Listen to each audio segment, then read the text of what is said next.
नमस्कार। Next 9 news देख रहे हैं आप। मैं हूं आपके साथ प्रांशी राठौर। बिहार की सियासत में लगातार चाचा और भतीजे यानी कि पशुपति पारस और चिराग पासवान के बीच की जो सियासी जंग है वह अब भी चर्चा का विषय बनी हुई है। चिराग पासवान ने हाल ही में जिस तरह से संकेत दिए हैं कि चाचा पशुपति पारस अगर उनके साथ आना चाहें तो आ सकते हैं, लेकिन दूसरी ही तरफ पशुपति पारस का मन भी अब पिघलता हुआ दिखाई दे रहा है। क्या वाकई में चाचा और भतीजे की जोड़ी एक साथ सार्वजनिक तौर पर देखने को मिलेगी आने वाले दिनों में या नहीं? इस पर चर्चा करेंगे हमारे सहयोगी अमन जी के साथ। अमन जी, जिस तरह से चाचा और भतीजे चिराग पासवान पशुपति पारस बयानबाजी दे रहे हैं, हाल ही में पशुपति पारस ने साफ तौर पर कह दिया कि पीएम मोदी के नेतृत्व में काफी बड़े बड़े बदलाव हुए हैं। 10 सालों में उन्होंने काफी कुछ करके दिखाया है और आने वाले समय में जो चुनाव होने जा रहे हैं, तीसरी बार भी प्रधानमंत्री वही बनेंगे। लेकिन जब सवाल भतीजे को लेकर पूछा जाता है तो वह वही कहते हैं कि मैंने कहा था कि 40 लोकसभा सीटों के लिए हम समर्थन दे रहे हैं, यहाँ पर परिवारवाद की बात वह करते हुए नजर ही नहीं आते। कैसे देख रहे हैं, क्या आने वाले दिनों में क्या वाकई में पशुपति पारस पूरी तरीके से चिराग पासवान के साथ सार्वजनिक तौर पर नजर आ सकते हैं या नहीं? देखिए, बिल्कुल प्रांशी, अगर हम पूरे माहौल को देखें, पूरे जिस तरह का रहा है एलजेपी आर और आर एलजेपी के बीच में जो तनातनी का माहौल रहा है, उसको अगर हम समझें तो दिखाई पड़ता है कि हाजीपुर सीट को लेकर दोनों के बीच में कभी भी नहीं बनी।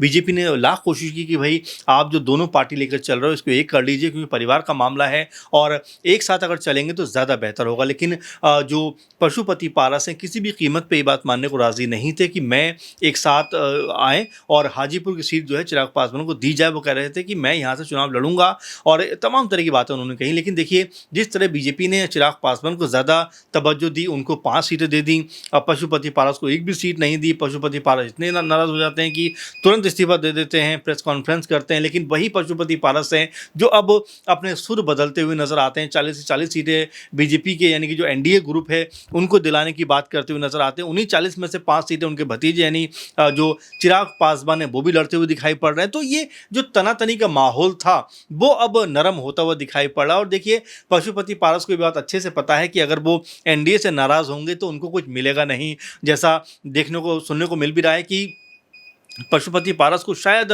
राज्यपाल बनाने का ऑफर दिया गया, कहीं भी वो राज्यपाल बन जाएंगे उनका भी कह सकते हैं कि जिस राजनीति रही है उसको एक बेहतर मुकाम मिल जाएगा। वहीं प्रिंस राज को लेकर जब बात होती है तो सुनने में आता है कि उनको भी बिहार कैबिनेट में जगह दी जाएगी। तो जिस तरह से हम देख रहे थे कि आपस में जो रस्साकशी का माहौल था, आपस में जो तनातनी का माहौल था, वो काफ़ी हद तक ख़त्म होता हुआ दिखाई पड़ रहा है। और साथ में पशुपति पारस ने भले ही डायरेक्ट वे में नहीं कहा हो, इनडायरेक्ट वे में कहा हो कि 40 से 40 सीटें बीजेपी जीत रही, इसका मतलब ये है कि 5 सीटों पर वो अपने भतीजे को भी कहीं ना कहीं सपोर्ट करने के रुख में या मूड में आ गए हैं। क्योंकि पहले वो ये कहते रहे कुछ भी हो जाएगा लेकिन हाजीपुर की सीट पर मैं ही चुनाव लड़ूंगा, लेकिन अब वो शायद उस जिद को छोड़ चुके हैं। उनको पता लग गया है कि अगर अकेले भी चुनाव में मैं जाऊंगा तो मेरे साथ लोग तो है नहीं, तो ऐसे में उनकी फजीहत होती हुई नजर आएगी। इंडिया गठबंधन में भी उनको बहुत तवज्जो नहीं मिली, सुनने में आया वो 5 सीटें मांग रहे थे, लेकिन जो इंडिया गठबंधन उनको 1 से 2 सीटें देने पर राजी था। तो उनको समझ में आ गया कि एनडीए के अलावा उनकी कहीं भी बहुत ज़्यादा पूछ नहीं होगी और अगर कोई बड़ा और अहम पद मिल सकता है तो वो एनडीए के साथ जुड़े रहने पे ही मिल सकता है। अगर वो एनडीए से अलग होते हैं तो जो हाथ में आ रहा है वो भी उनके हाथ से चला जाएगा। इसीलिए अब वो दबे सुर में कहीं ना कहीं चिराग पासवान के तरफ अपना रुख करते हुए नजर आ रहे हैं। उनके साथ में हो सकता है काम भी करते हुए नजर आ जाए। हो सकता है किसी दिन हाजीपुर के बीच में वो अपने भतीजे के लिए वोट मांगते हुए भी नजर आ जाए। तो देखिए, राजनीति में बहुत सारी चीज़ें होती हैं जो समय के साथ होती हैं और यही कुछ नजर आता है कि जो पशुपति पारस पीएम मोदी से बहुत नाराज थे वही आज उनकी तारीफ करते हुए दिखाई पड़ रहे हैं कि 10 साल में बहुत ज़्यादा काम कर दिया, 10 साल में देश को कहाँ से कहाँ पहुँचा दिया, तमाम सारी बातें। लेकिन हाँ, ये ज़रूर कहा जाएगा प्रांची कि पशुपति पारस को पता चल गया है कि अगर मैं अकेला लड़ा, अकेले रहा तो मेरे हाथ में कुछ भी नहीं आएगा। इससे बेहतर यह है कि एनडीए का हिस्सा बना जाए, कम से कम राज्यपाल का जो पद है वो तो मुझे मिल सकता है। वाकई जिस तरह से यहाँ पर अमन जी ने एक नई बात जो छेड़ दी है कि राज्यपाल का पद तो कहीं ना कहीं उन्हें मिल सकता है, क्या वाकई में पशुपति पारस के सुर इसी वजह से बदल रहे हैं? क्या बीजेपी की तरफ से एक उन्हें शानदार प्रस्ताव दिया जा रहा है? खैर, ये तो बीजेपी नेता ही बता सकते हैं, पशुपति पारस ही बता सकते हैं। फिलहाल कयास और अटकलें तेज हो रही हैं और सूत्रों के मुताबिक अहम दावे किए जा रहे हैं। लेकिन यहाँ पर आपको चिराग पासवान और पशुपति पारस के कुछ बयान सुना देते हैं कि आखिरकार किस तरह से संकेत यहाँ पर चिराग पासवान ने दे दिए और पशुपति पारस किस तरीके से त्यागपत्र देते हुए नजर आए थे। देखिए जरा। कल एनडीए गठबंधन के द्वारा बिहार में 40 लोकसभा सीटों के लिए किस दल को कितना सीट मिलेगा इसकी घोषणा हो गई। मैंने आज से 5-6 दिन पहले प्रेस वार्ता में मैंने कहा था कि हम तब तक इंतजार करेंगे जब तक एनडीए का विधिवत घोषणा नहीं होता। कल विधिवत घोषणा हो गया। हम लोग 5 सांसद थे, हमारी पार्टी में 5 सांसद थे। मैंने बहुत ईमानदारी, बहुत लगन से, वफादारी से मैंने एनडीए की सेवा की। आज भी मैं माननीय प्रधानमंत्री जी का शुक्रगुजार हूं और मैं आज भी वो देश के नेता हैं, बड़े नेता हैं, लेकिन हमारी पार्टी के साथ और व्यक्तिगत रूप से हमारे साथ नाइंसाफी हुई। इसलिए मैं भारत सरकार के कैबिनेट मंत्री से मैं त्याग पत्र देता हूं। एक परिस्थिति भाई आप सबके सामने है। मैं बहुत स्तर पर लड़ाई लड़ रहा हूं। मेरी राजनीतिक लड़ाई एक तरफ, घर परिवार पार्टी को लेकर मेरी लड़ाई पिछले 2-2.5 सालों से आप सबके सामने है। मेरी जिंदगी सही मायनों में एक ऐसी खुली किताब है जिसका हर एक पन्ना मुझसे बेहतर बाकी सब ने पढ़ा है। कब मेरे साथ धोखा हुआ, कब मेरे साथ षड्यंत्र हुआ, कब परिवार में टूट, कब पार्टी में टूट, और उसके बाद का मेरा संघर्ष कुछ भी आप लोगों से नहीं छुपा। ऐसे में आज जब हाजीपुर जा रहा हूं उस लड़ाई के तहत एक और जीत को हासिल करने, और सही मायनों में मुझे नहीं पता था कि मेरे पिता के जाने के बाद मुझे उनके नाम के लिए भी लड़ना पड़ेगा। मुझे नहीं पता था कि मेरे पिता के जाने के बाद उनके नाम को अपने नाम के साथ जोड़ने के लिए भी मुझे संघर्ष करना पड़ेगा।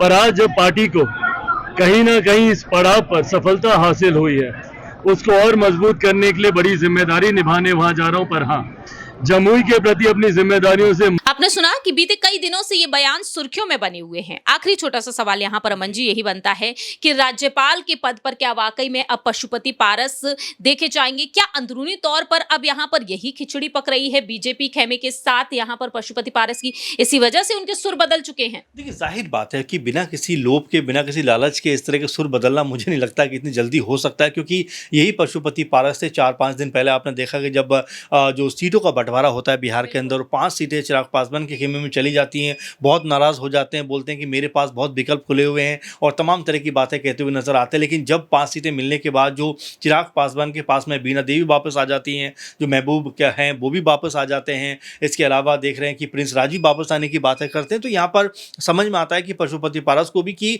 अब उनकी दाल गलने वाली नहीं है, क्योंकि सभी लोग जो हैं वो एक बार फिर चिराग पासवान की तरफ चले गए और बीजेपी का सपोर्ट अगर चिराग पासवान के पास में है तो फिर उनकी वक्त बहुत ज़्यादा नहीं है। और यही बात थी कि इंडिया गठबंधन ने भी उनको महज 1 या 2 सीटें ऑफर की, तो उनको ये बेहतर लगा कि चलिए एक बार फिर एनडीए की तरफ चला जाए, वहीं पे मेरा गुजारा हो सकता है। क्योंकि जो राज्यपाल बनने की बात लगातार बात आ रही है, पहले भी आ रही थी कि भाई क्या उनको कोई अहम जिम्मेदारी देकर एक ओहदे पर बैठाकर जो है उनका जो मान सम्मान बढ़ाया जाए, क्योंकि जिस तरह की राजनीति रही है उसमें कहीं ना कहीं अगर उनको राज्यपाल बनाया जाता है तो एक तरीके से उनके लिए अहम बात हो जाएगी। और साथ में जो उनके साथ बाकी लोग थे, खासकर जो प्रिंस राज की बात होती है कि उनको भी बिहार की जो कैबिनेट है उसमें हिस्सेदारी उनको दी जा सकती है। तो ऐसे में बीजेपी ने एक अलग तरह से माहौल को साध लिया है कि 5 सीटें जो है उन्होंने चिराग पासवान को भी दे दी, उसके अलावा पशुपति पारस को भी मना लिया है। तो ये तो वही बात हो गई कि सांप भी मर जाए और लाठी भी न टूटे। तो बीजेपी के अंदर ये कला है और ये वाकई वो बारंबार इस बात को साबित करते हैं कि कांग्रेस पार्टी में अगर ऐसा होता